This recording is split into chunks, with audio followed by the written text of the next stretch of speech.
வணக்கம் மாணவ செல்வங்களே! மீண்டும் வரவேற்கிறோம். முந்தைய அமர்வில் நீங்கள் புரிந்து கொண்டீர்கள் பிரான்ஸ் எப்படி அரசியலமைப்பு முடியாட்சி ஆனது. ஜேக்கபின் கிளப்பின் தலைவரான ரோபஸ்பியர் கடுமையான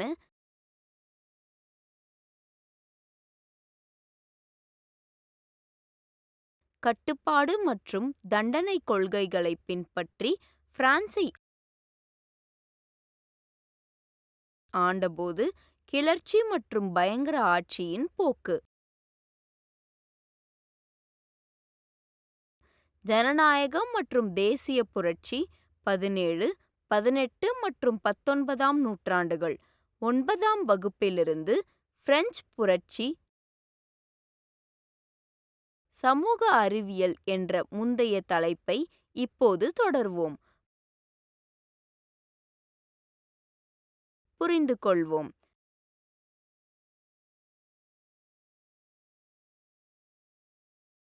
கற்றுக்கொள்வீர்கள். நீங்கள் இதைப் பற்றி தெரிந்து கொள்வீர்கள். புரட்சியில் பெண்களின் பங்கேற்பு, நெப்போலியன் அதிகாரத்தை பெறும் கோபக்கத்தின் விதி,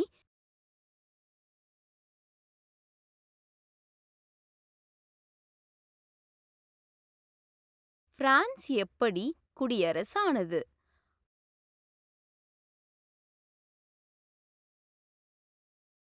அடுக்குமுறை. மக்களை கொடூரமான மற்றும் நியாயமற்ற முறையில் நடத்துதல். இறையாண்மை. ஒரு சுய ஆளும் அரசு.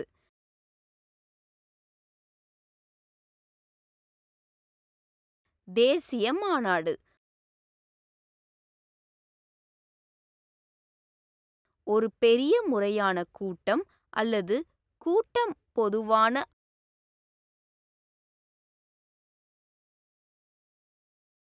அக்கறையின் குறிப்பிட்ட விஷயங்களில் விவாதம் மற்றும் நடவடிக்கை.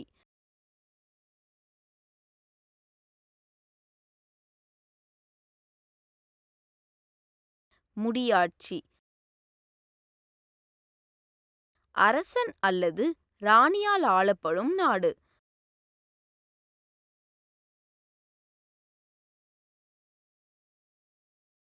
புரட்சிகரமானது.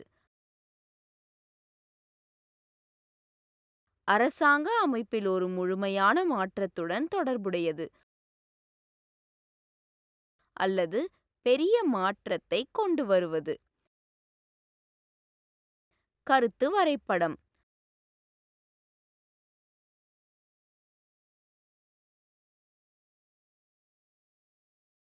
புரட்சியில் பெண்களின் பங்களிப்பு. பிரெஞ்சு சமுதாயத்தில் மாற்றங்களை ஏற்படுத்திய நிகழ்வுகளில் பெண்கள் தீவிரமாக பங்கு பெற்றனர். பெண்கள் தங்கள் நலன்களைப் பற்றி விவாதிக்கவும் குரல் கொடுக்கவும் தங்கள் சொந்த அரசியல் கிளப்களையும் செய்தித்தாள்களையும் தொடங்கினார்கள். வெவ்வேறு பிரெஞ்சு நகரங்களில் சுமார் 60 பெண்கள் கிளப்புகள் வந்தன. புரட்சிகர மற்றும் குடியரசுக் கட்சி பெண்களின் சங்கம் அவர்களில் மிகவும் பிரபலமானது. ஆண்களுக்கு நிகரான அரசியல் உரிமைகள் பெண்களுக்கும் கிடைக்க வேண்டும் என்பது அவர்களின் முக்கிய கோரிக்கைகளில் ஒன்றாகும்.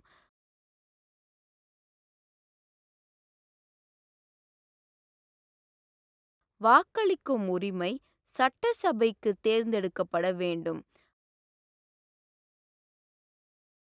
அரசியல் பதவிகளை வகிக்க வேண்டும் என்று கோரிக்கை விடுத்தனர்.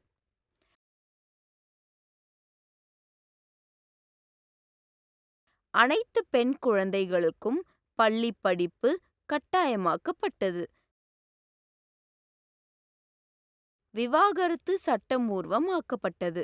மேலும் பெண்கள் மற்றும் ஆண்கள் இருவரும் விண்ணப்பிக்கலாம். பெண்கள் இப்போது வேலைக்கு பயிற்சி பெறலாம்.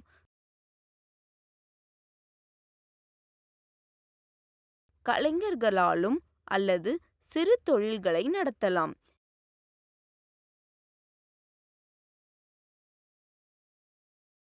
இருப்பினும் சம அரசியல் உரிமைகளுக்கான பெண்களின் போராட்டம் தொடர்ந்தது.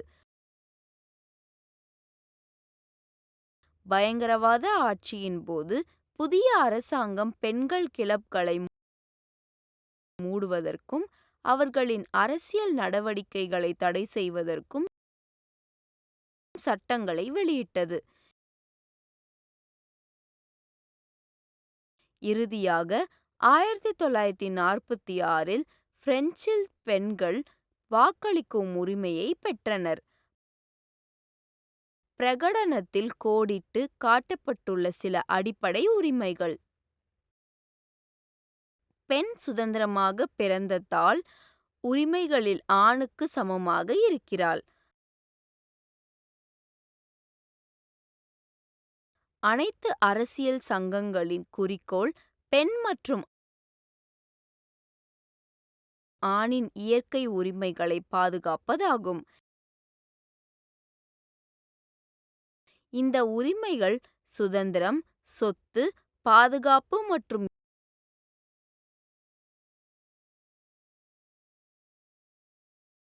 எல்லாவற்றிற்கும் மேலாக ஒடுக்குமுறைக்கு எதிர்ப்பு.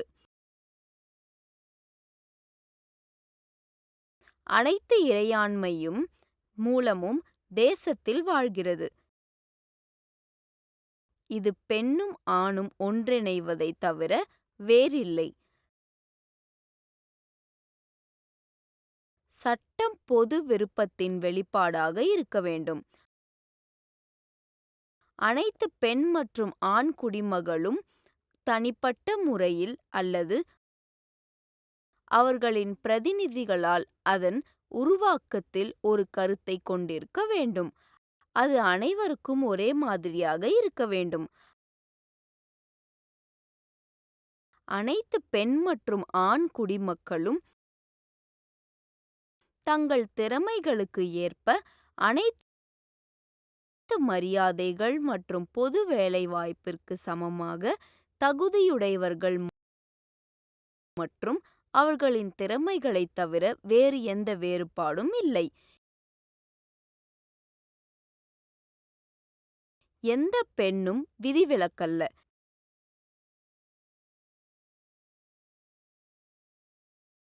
சட்டத்தால் நிர்ணயிக்கப்பட்ட வழக்குகளில் அவள் குற்றம் சாட்டப்பட்டு கைது செய்யப்பட்டு தடுத்து வைக்கப்பட்டால்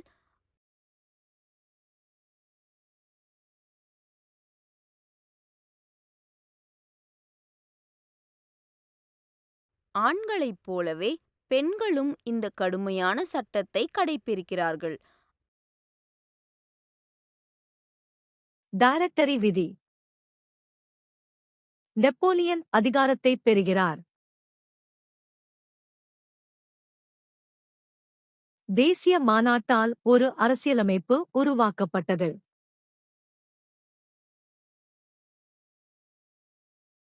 இதன் விளைவாக பிரான்சை ஆள 5 பேர் கொண்ட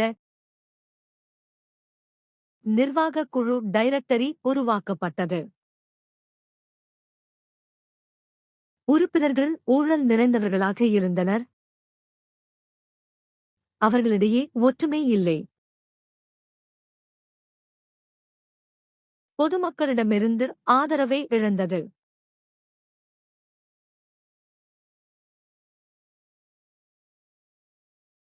அரசாங்கத்தின் கருவூலம் குறைந்துவிட்டது. நாணயத்தின் மதிப்பு 100% குறைந்தது. வேலையின்மை அதிகரித்துள்ளது. பல்வேறு அரசியல்களால் பாதிக்கப்பட்ட மக்கள் புரட்சியை பாதுகாத்து நாட்டை வழிநடத்தக்கூடிய ஒரு தலைவரை கண்டுபிடித்தனர்.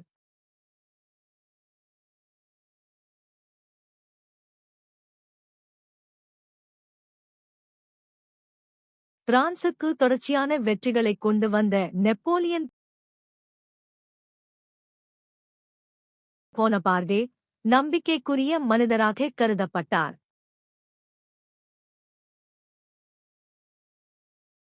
அபே சியஸின் உதவியுடன்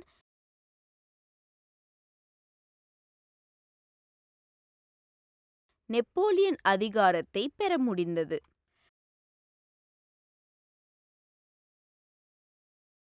அவர் தூதரகம் என்று அழைக்கப்படும் ஒரு புதிய அரசாங்கத்தை நிறுவினார் மற்றும் 5 ஆண்டுகள் முதல் தூதராக,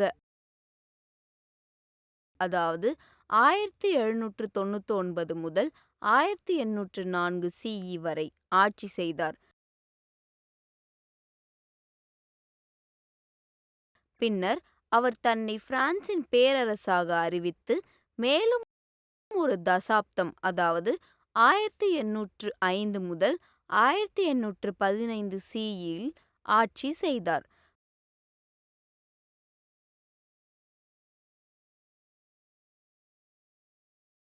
பிரெஞ்சு புரட்சியின் விளைவாக அரசியல் மற்றும் அரசியலமைப்பு மாற்றங்கள்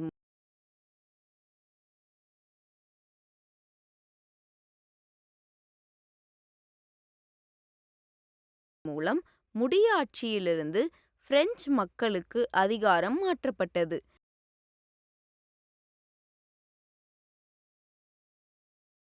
நெப்போலியன் ஆட்சிக்கு வந்ததும் ஒரு படி பின்வாங்கியது.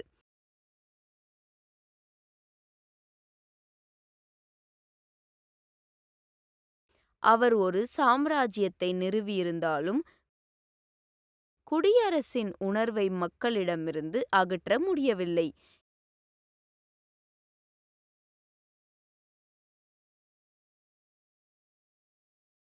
கிபி 1815-இல் நெப்போலியன் வாட்டர்லூ போரில் தோல்வியடைந்தபோது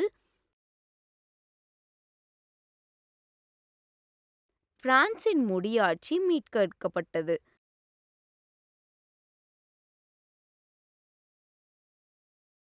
அரசாங்கத்தில் ஏற்பட்ட இந்த மாற்றங்கள் அனைத்தின் மூலமாகவும் சுதந்திரம், சமத்துவம் மற்றும் சகோதரத்துவம் ஆகிய லட்சியங்கள் மக்களை தொடர்ந்து ஊக்கப்படுத்தின.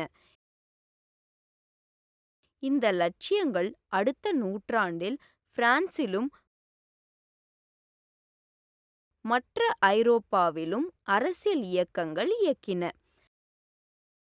நெப்போலியனின் ஆட்சி காலத்தில் பிரெஞ்சு பேரரசு உச்சத்தை அடைந்தது.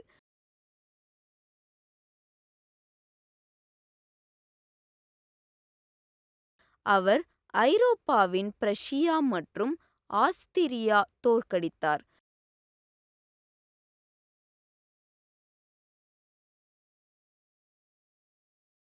ஸ்பெயின் மற்றும் போர்ச்சுகலின் கட்டுப்பாட்டையும் அவர் வைத்திருந்தார். இந்த வெற்றிகளுடன் நெப்போலியன் கிபி 1810-இல் இங்கிலாந்து மற்றும் துருக்கிய பேரரசை தவிர அனைத்து ஐரோப்பாவையும் கைப்பற்றிய போது பேரரசரானார்.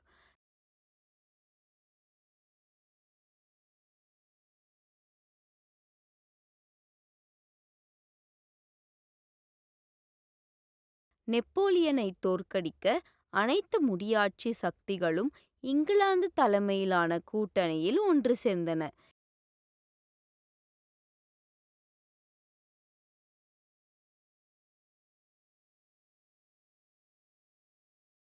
இந்த கூட்டணி பல முயற்சிகளுக்குப் பிறகு கிபி 1815-இல் வாட்டர்லூ போரில் நெப்போலியனை தோற்கடித்தது. அதே ஆண்டு ஆஸ்திரிய பிரதமர் மேட்டர்னி தலைமையில்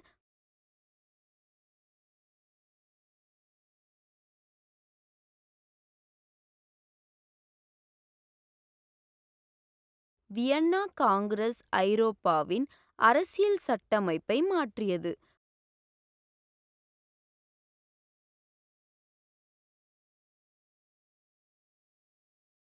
பல ராஜ்யங்கள் மீண்டும் முடியாட்சிகளை நிறுவின.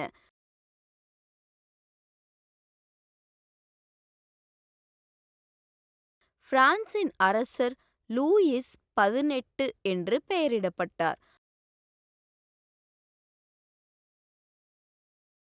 அவர் சார்லஸ் 10 வாரிசானார்.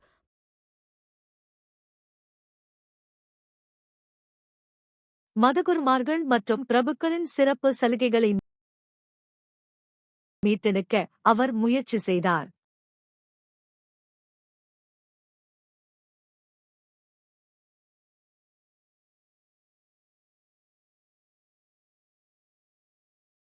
பத்திரிகை சுதந்திரத்தையும் பிரதிநிதிகள் சபையையும் அவர் ஒழித்தார்.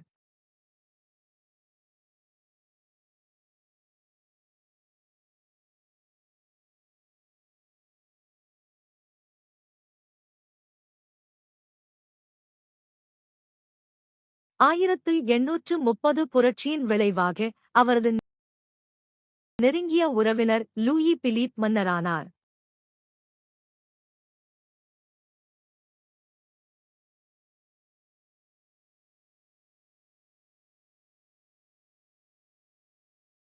பொதுமக்கள் விரும்பிய சீர்திருத்தங்களை செயல்படுத்த தவறிவிட்டார்.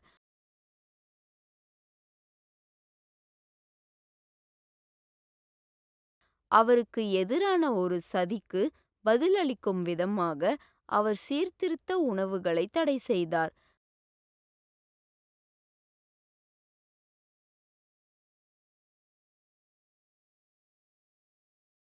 போராட்டங்கள் வன்முறையாக மாறியபோது லூயி பிலிப் பிரான்சில் இருந்து தப்பித்து 1848 சி-யில் ஒரு புதிய புரட்சி தொடங்கியது.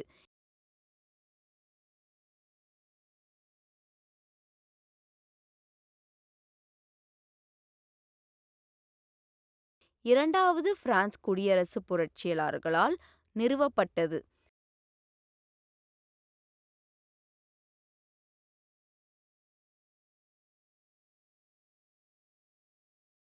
ஆயிரத்தி 1848 சி-யில் முடியாட்சி ஒழிக்கப்பட்டாலும்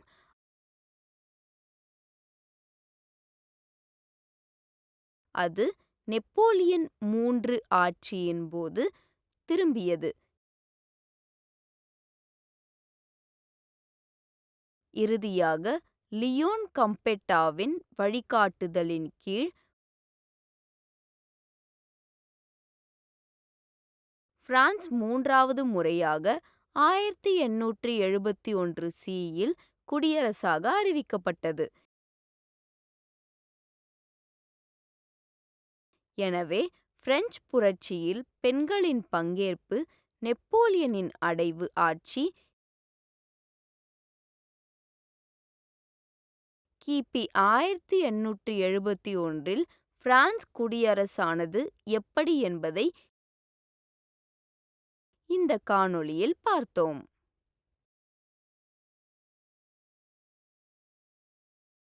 நன்றி.